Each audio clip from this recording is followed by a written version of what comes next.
It wasn't just about religion. It was about bread. When we imagine the time of Jesus, we often think of people living on a spiritual plane, constantly talking about miracles. But the truth is, for the people living back then, the main concern was how to put food on the table. That world was, quite literally, an economic hell. Rome, the world's greatest vacuum. Don't think of Rome as just a state. In those days, Rome was a massive extraction machine. When they conquered a place, they didn't say, "Let's develop this region." Instead, they asked, "How much grain and silver can we funnel back to Rome?" Judea was just a tiny cog at the edge of this machine. The land was harsh, the people were broke, and yet Rome kept pushing for more taxes. If you're breathing, you're paying. This was the most painful part. Today we think of taxes as something taken from your earnings, right? Back then it didn't work like that. Whether your field burned down, hail destroyed your crops, or your child fell ill, that tax had to be paid. They basically said, you pay because you exist.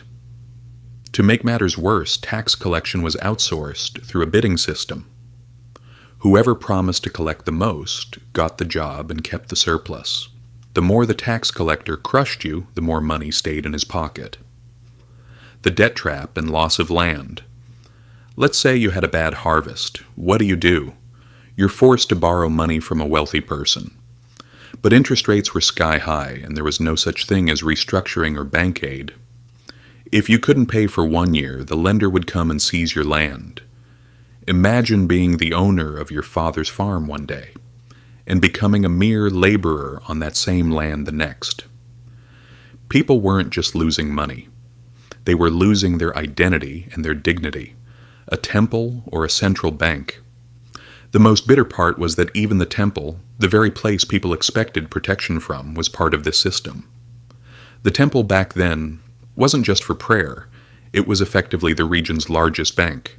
Between the temple tax, the sale of sacrificial animals, and currency exchange fees, religion had become an extra cost layered on top of an already heavy tax burden. Why did Jesus appear dangerous? Jesus emerged right in the middle of this chaos. When he told people, "Your debts are forgiven," they didn't just hear a spiritual metaphor.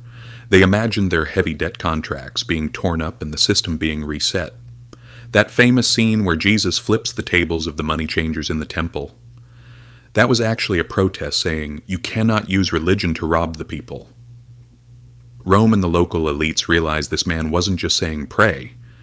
He was throwing a wrench into the gears of the system. They feared that if he kept talking this way, no one would pay their taxes and the system would collapse. So, it wasn't just about which God he believed in, it was about whose pocket the money was going into. Summary.